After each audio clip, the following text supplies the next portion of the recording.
Well, today on Pastors on Porn, we interview a real live sexologist. A sexologist, what the heck is that? Well, stay tuned to find out on Pastors on Porn.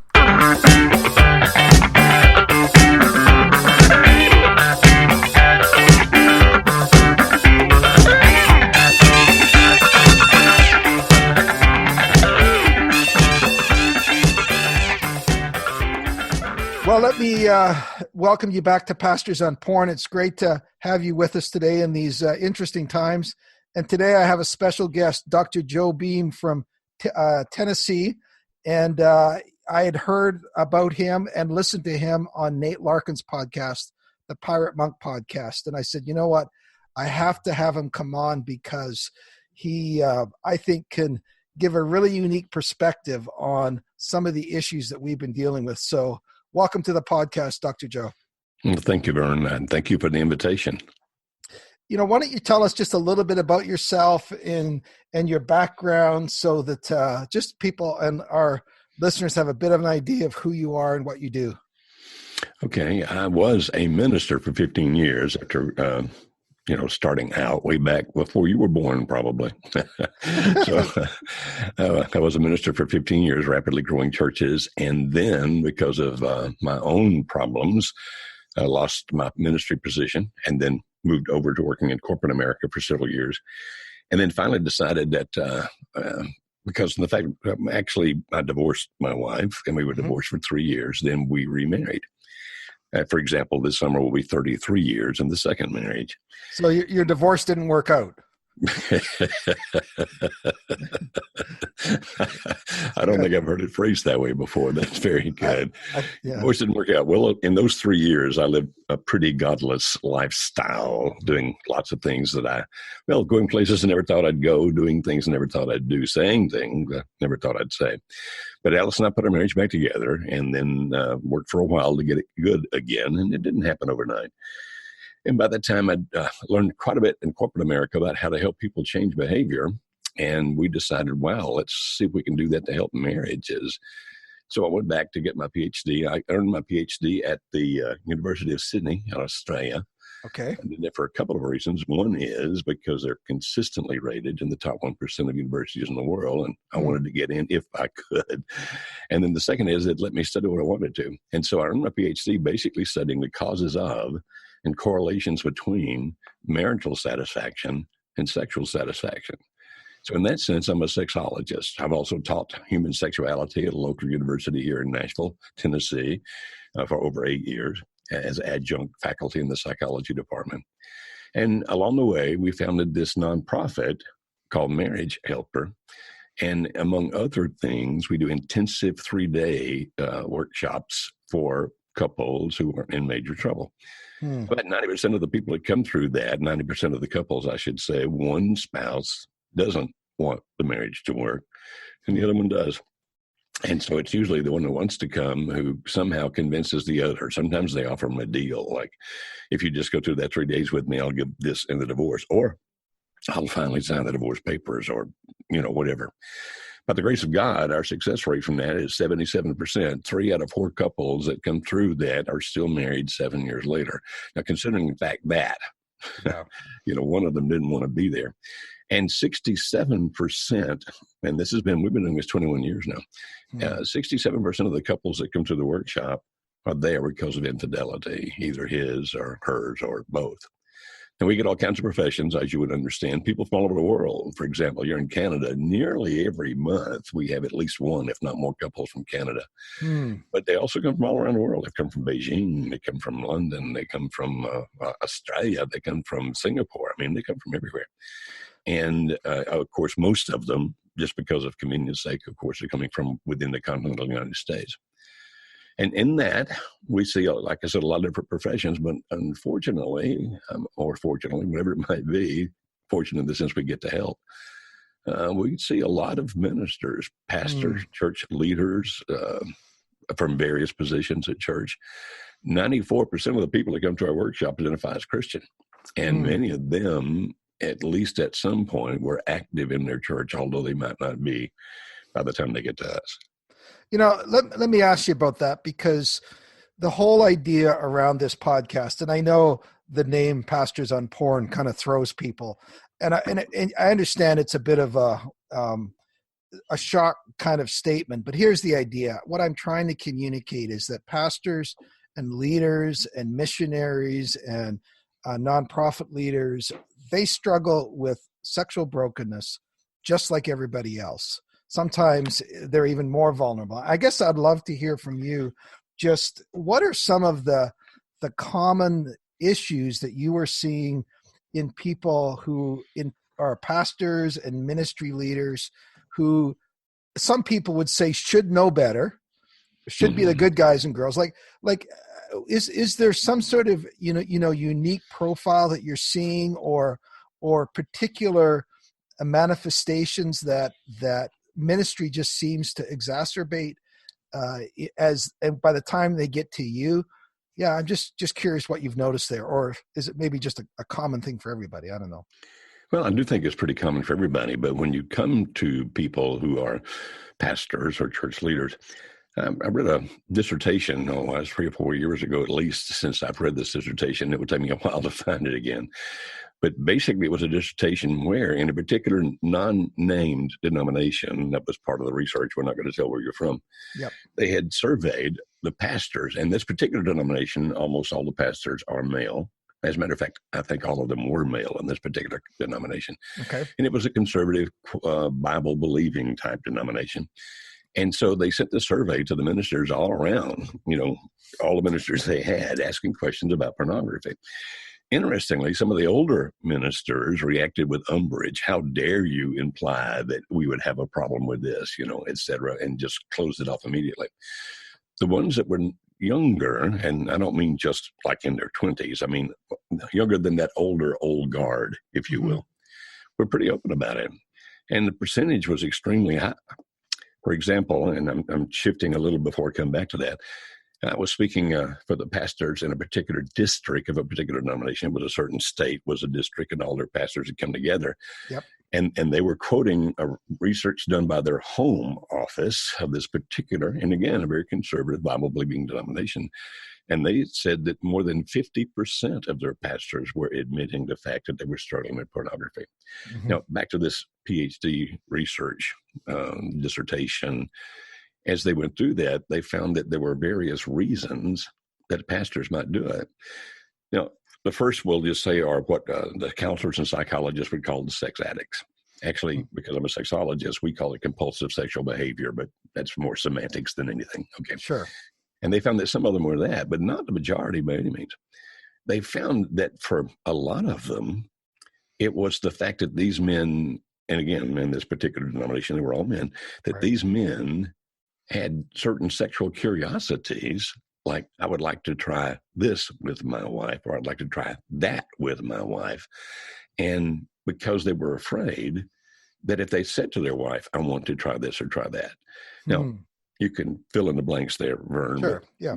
I'll just give one example. Like I wish that we could try oral sex, for example, something like that.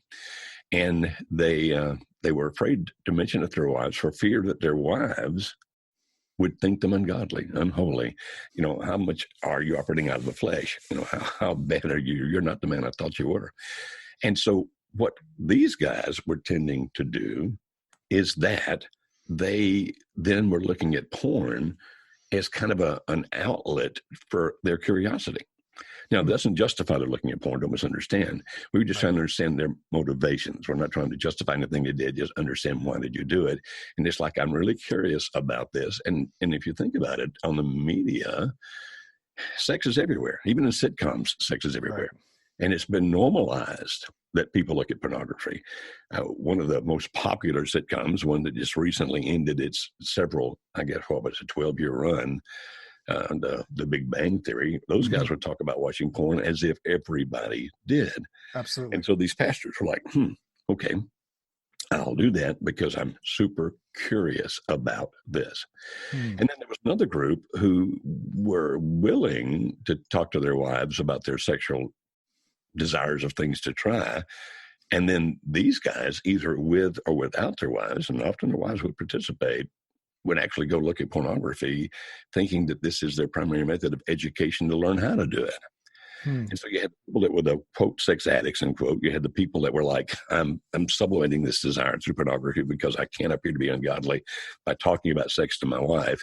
And then the ones like, okay, we're going to do it, but we have to learn how to do it. And once they started looking, it became more than just educational. And I'm not saying it was a good form of education, but at least that's what they said at the outset. It's going to be educational. And it didn't. And I understand that, and kind of what you've raised there, and obviously something that you studied in your dissertation, is the connection between some of these sexual compulsive behaviors and the line between that and marital satisfaction. And I just wondering, because that obviously is something which is really at play around those two. Can you just speak briefly as to the linkage between either decreasing satisfaction, or obviously porn is seen as a bit of a stimulus, financial, not a sexual stimulus, but I'm just curious, the linkage that you see between people's attempt to find marital satisfaction or their dissatisfaction, and then the emergence of maybe problems with porn. Well, research worldwide, and this has been research over many, many years, and not just research done by Christian researchers. I'm talking about, secular researchers, everybody out there. They know the research has proven this pretty conclusively, and research very seldom proves anything when it comes to the social sciences. And that is that marital satisfaction and sexual satisfaction rise and fall together. And so if one begins to deteriorate, sexual satisfaction or marital satisfaction, then the other one correspondingly deteriorates. If one increases, then the other one does the same. Now, they can't say that, the most important one is this. In other words, this is the one that's always the leader, because it's one of these relationships where that they're both so affected, each are so affected by the other. You can't really prove causality one way or the other. It's just we know that they're there. And most counselors, so for example, what we've discovered is that most pastors, if they're having problems, won't go to a counselor for fear that somehow word will get out, and therefore their position will be jeopardized. Oh, you're having marriage problems and you're a pastor, or they think, well, I'll just pray myself out of this, or I'm the one that helps other people, I'm not going to help anybody else. And so they typically don't go for help with their marriage problems, and of course that winds up becoming a sexual problem. And if they're having a sexual problem, and by the way, that's pretty rampant, in the population at large, then they're certainly not going to go see anybody about that, because most marriage counselors have no training whatsoever in how to help people deal with their sex problems. None. Right. They it's all like, well, if we help you fix your marriage relationship, the sex problem will solve itself.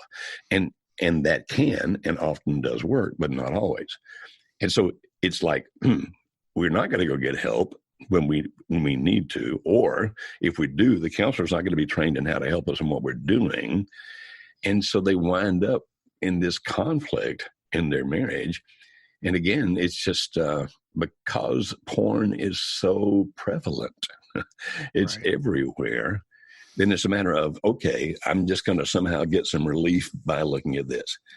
Now, interestingly, Vern, the couples that use it together, there's fascinating research about that. Couples who use porn together where there is not a very strong relationship. In other words, some guy's dating a gal, and they're still in the early part of the relationship. The gal typically doesn't mind. It's like, okay, fine, we'll use it together, use it on your own, I don't care. But if the relationship becomes serious, even if they're not married, it begins to shift pretty dramatically. It's like, wait a minute, you're choosing her over me, or that over me. And certainly in marriage. And so I run into couples. As a matter of fact, just a lady interacting with me the other day, she said, no, porn's good. Interestingly, her marriage has fallen apart. Her husband has left her. But she was saying, we use porn together, and that really helped. And I'm thinking, are you not looking at consequences? I mean, you're telling me how good it is when your marriage has fallen apart and he's left you for somebody else. Because what happens is this, Vern, and by the way, if I'm talking too much, interrupt me. No, please. This is great. Continue on. If everybody has what's called a sexual schema, SCHEMA schema. We have schemas for all kinds of things. For example, here in North America, our driving schema is we drive on the right-hand side of the road, and it becomes our filter. And so we don't think twice about it. I mean, we do it without even thinking about it at all. But when I went to Australia, I had to think about everything I did when I was driving because they do it backwards over there. It's on the left-hand side of the road. By the way, I did discover, Vern, that if you forget and drive on the right side of the road, they will move out of your way. Yeah, I tried that out in Breton as well, and and the cars are a lot smaller too. So yeah. Which helps because it doesn't help. It's like I'm going to hit them. I'm going to hurt a lot of people. That's right. But that's what a schema is. It's the filter through which you interpret all the cues and clues around you. And we have sexual schemas as well. Okay. And while there are many things that contribute to it, let me give you the top three. The first is education. Now, that's not just a formal education, like if you took sex education when you were in high school. Yep. It's also and more even so, the informal education that comes from media, okay, right. from the attitudes of the people around you, et cetera, et cetera, et cetera. And so education is one of the things. And then experience, a person's sexual experiences. For example, Nate Larkin, that you know, who is just an amazing and awesome human being, helping so many folks, actually called on me to visit with a guy. This was a few years ago. Nate said, I want you to try to help him. And when the guy talked to me, he said, I have a daughter that's 16, and my church says I should tell her to remain a virgin and be a good girl and only have sex with her husband when she gets married. When I think what I should be telling her is, have all the sex you want to with anybody you want to, as long as you use something where you don't get pregnant and don't get a disease. Right. Now, that's atypical from any dad, right? Most dads are like, you touch my 16-year-old daughter and somebody's going to get hurt. But he was wanting to tell her that. And so without going into great detail here, I asked him about his sexual experiences. By the way, the point he came to see me, he had already been with over 70 different women. Mm-hmm. And the woman he was married to that he had the children with, they had been interactive with other couples sexually for many years, but she finally had, in his phraseology, gotten religion, and she wouldn't do it anymore, and he was frustrated. Now, what it boils down to, again, going into the whole story, is his experiences were that people that you love are eventually going to leave you anyway. And so therefore, and just enjoy the sex and they'll get emotionally connected. So his experiences in life, starting when he was just a teenager, his experiences in life gave him a schema that you just need to enjoy the physical part because everything else falls apart anyway. So there's education, there's experience, and then there's another one called expectation, which is, what do you think is going to occur? The number one methodology, and I'm sure you know this, Vern, the number one methodology of sex education in the world right now is internet pornography. And so the sexology, and that's no matter where they live, okay? And the sexologists started debating about 10 years ago, roughly, saying marriage is doomed. Take all the problems that exist now for marriages and add this to it.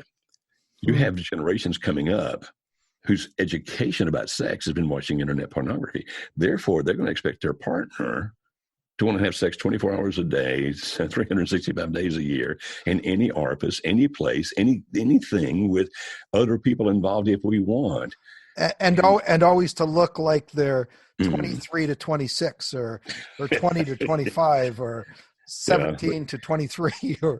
Because gravity is not your friend. No.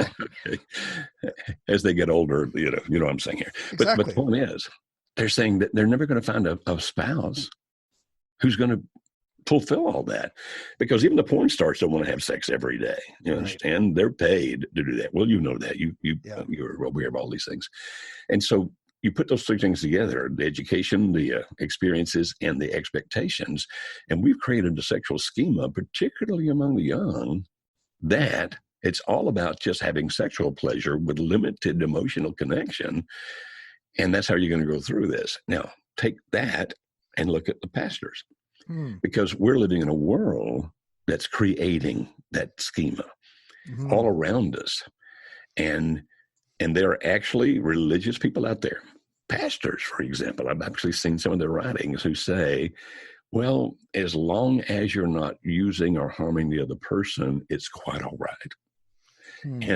And so here's a pastor, isolated emotionally, in the sense of how real can I be with other people without making myself vulnerable to things I shouldn't be, who may be married to a husband or a wife based on whether the pastor is male or female, of course, that doesn't want to do certain things sexually. And so we have this curiosity that's bridled up that the world's telling me I should be doing it this way, I should try this, I should try that. It's all going to be very exciting to me.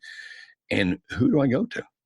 Who can I even talk to about this? Because if I tell my fellow pastors, then they may use this against me to hurt me. Or, unfortunately, sometimes they do tell the fellow pastor, and rather than being an accountability partner, the fellow pastor is like, man, I got those same struggles.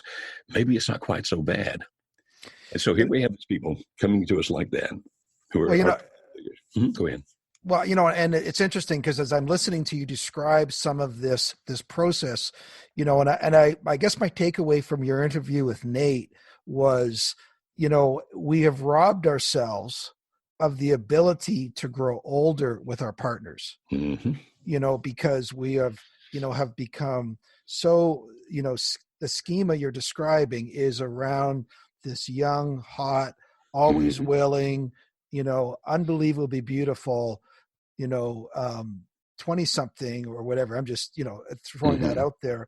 And that is conditioned us in so many areas I'm turning 60 this year. Well, things don't look quite like they did when I was 24. That's why I don't that's why I don't play in the NFL either, because, but, I have several reasons I don't play in the NFL. One of them, there's a reason why even that's the height, 24 is the ultimate age for a running back or whatever. But you've described this perfect storm that's happening in society, Joe. It's happening in ministry. And it's, I would love it if you would talk a little bit about, kind of the examples we've been using right now have been around kind of a private porn life, some of the susceptibilities that we're being presented with in ministry. Can you talk a little bit more about the flesh boundary?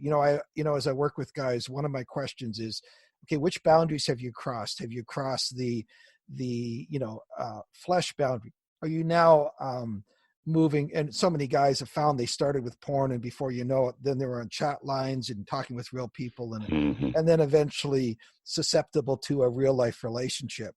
And in particular, you described a bit of a process by which pastors, not just find themselves in trouble with porn, but now begin to find themselves susceptible to real life relationships and skirting that.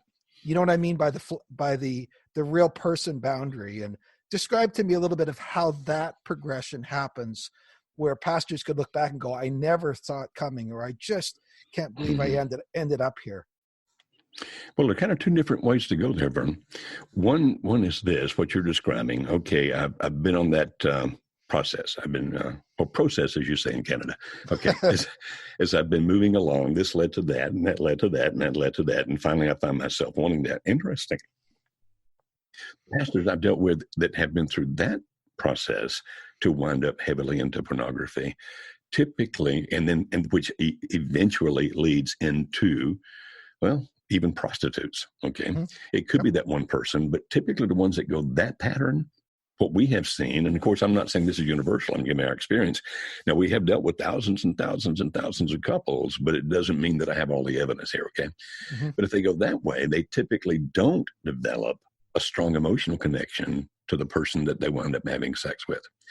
For example, we dealt with one pastor, when he finally was caught, he was with the 23rd woman in that congregation that he had been having sex with, okay? He'd been at that church more than 20 years. Interestingly, he was not a particularly handsome man. Well, actually, I'm not trying to be unkind, but no, I understand. He was definitely not a handsome man. Just saying that he had a charisma. It wasn't like he was an Adonis. He had a charisma, and it led to one woman after another, after another, after another. The one that we see most often, and by the way, we've seen several pastors that have had multiple affairs like that. But the ones we see most often actually didn't start that way. They started with becoming too close to a female. Think about it this way, Vern. You were a pastor or are a pastor. Is that correct? Yep, you are a pastor now. Correct. Okay. Yes. Pastors who are really good any kind of Bible teacher that's really good, whether he or she's preaching or teaching, tend to be self-revelatory. In other words, they tend to be more open and transparent. If they're really good communicators, they tend to use that. And there are people sitting out there in that congregation. Now, I tell this to young ministers when I get a chance. Interestingly, I've offered this to several seminaries around America, and they go, "Oh, Joe, you see bad things everywhere. It's not going to happen." And so they turn them off. But when I get a chance to talk to young pastors, I'm saying this: there are women in that church sitting out there, and you're the most open and transparent man in the world, because of the fact that you're just thinking you're illustrating and teaching, but they're saying, here's a man who's compassionate, who's understanding, who's going to be able to understand me. And so what I teach these young guys is, if she comes to see you for any kind of pastoral counseling or therapy, even if you don't have a limit, like you can only come 3 times, they're going to come in there thinking that you're going to be open and transparent with them. And if you are, they're going to be giving you feedback that actually feeds you emotionally. And so then the boundaries start coming down, because you think, oh, I would never do anything wrong. And this is the most often one we see, Vern. I would never do anything wrong, but I really like you and I like talking to you. And so they build this emotional connection, then which leads into an affair. Interestingly, for those guys, if they get into porn, it's after they have the affair, or during the affair, not before. And the way they got into the affair, and affair is such a nice word for adultery, you know? Right. The way they get into the affair is because of the fact that they didn't keep themselves protected from the possible temptation, because they thought, that's a good person, I'm a good person, it's never going to happen. And so I teach these young guys, when you're doing this pastoral counseling, you never, ever self-reveal, and be careful how you do it in the pulpit, but definitely don't do it when you're talking to people one-on-one, because now you're creating this emotional bridge between the two of you, particularly if he or she's responding. And the next thing you know, you're going to start crossing boundaries, but you're going to do it so slowly that it's going to just take you over without you consciously realizing it, till one day you wake up and think, good grief, what have I done? And when they cross that boundary, Vern, is when they start crossing other boundaries. It's like, now that I've done that, and they, of course, the first reaction is they feel terrible. They pray, they ask God to forgive them, that kind of thing. But then there was a lot of pleasure, if you will, for lack of a better word, that went with it. And so they finally go back to it again, or that other person now knows enough about them, they can pull them back into it again, because they understand emotionally. And having crossed one boundary, other boundaries tend to fall pretty rapidly, including the pornography boundary, right, and so forth and so on. Is that making any sense? I feel like I'm rambling here. No, it's great. And it's funny, because in one sense, I think what you've presented, the way I'm making sense of it, there's almost 2 different avenues. One is one is the bad guy. The bad guy is the one who's looking at porn. He's maybe out having affairs, or driving through town, going to strip clubs or prostitutes. So the bad guy. So that's one route, and I know that Nate was just chatting about that. Well, I never really got to know or love any of them, that kind of stuff. But the other route is the good guy, the guy who is super compassionate, super revealing, and it's almost like their best intentions get used against them. Their best impulses, their best desire to connect and help and care for other people. And so those are almost 2 completely different tracks that have their own perils involved. That would be the way I guess I would summarize that. And can wind up in the same place. Absolutely. But even the quote bad guy scenario you just painted, right, often is justified in the mind of the pastor. Like, I'm just curious, and I can't talk to my wife about this because she'll think I'm ungodly. Right. Or I have talked to my wife about this and she told me I'm ungodly. Right. And I still have this curiosity. And so they justify it by the curiosity. They feel terribly guilty after they do it, right, at least at the outset. That wears off after a while, of course. But yeah, even the bad guys often are finding some kind of a justification in their head for what they're doing. Absolutely.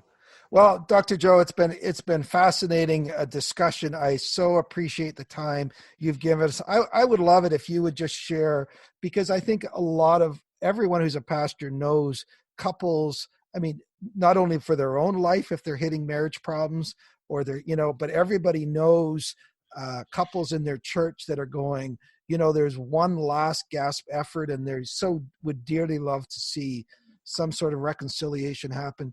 Can you just give us, just to end with just a bit of a invite into the ministry that you guys do and how people would connect with you in terms as a help network? I'd love it if you would share that. Okay, great. First, there's some things that people can access pretty quickly if they want. If they go to our website, which is marriagehelper.com, like marriage help ER, marriagehelper.com, all one word there, except the .com, of course. We have lots of podcasts and articles and videos there that they can access. And also on YouTube, youtube.com/marriagehelper, all one word, like marriage help ER, marriage helper. We have hundreds of videos there that are free that talk about all kinds of different problems and difficulties. And so those are easily accessible from anywhere in the world. Even though we're a nonprofit, there are things, of course, that we do charge for because we have to maintain and exist. And if they're having a serious problem with their marriage and thinking, wow, we'd like to do something about this, then if they go to marriagehelper.com, they can find telephone numbers there and emails there and those kinds of things. For example, they could send something to info at marriagehelper.com. And we'd be happy to listen to what's going on with them, tell them what resources that we have that might be able to assist them. And as I said, one of those is a 3-day intensive for marriages in trouble. And people come, as I said, I think I was talking about this before before or after we went on the air? At my age, you don't remember what you did yesterday. Yeah, it was on the air, but it's great. Repeat it again. Okay. Is that people come from all over the world, and we have a lot of couples from Canada, for example, but also the continental United States and Hawaii, and which is not the continental United States, obviously, and everywhere, all across the world. And so they can call and talk to our client representatives. And if what we have is not what they need, we'll tell them that. No, you're looking for something other than what we have here. And so, yeah, marriagehelper.com is the best and easiest way to find us. youtube.com/marriagehelper for those videos. And we want to help in any and every way we possibly can. Now, as of this moment, Fern, because of the coronavirus panic, we're doing most of our stuff online for people right now. So we also have coaches who can talk to people anywhere in the world via Skype or FaceTime or telephone. Yeah, and that is the direction. Obviously, that's how we're doing this interview and how a lot of things are going. So, Dr. Joe, it's been fascinating. It's been a privilege to have you on the podcast, and I just want to pray God's blessing on you and your family and your ministry during what is very interesting times. So, again, thank you for taking the time and sharing some of your expertise with us. And I encourage all our listeners to go and check out those resources. So, God bless you. And we'll see you listeners on the next podcast.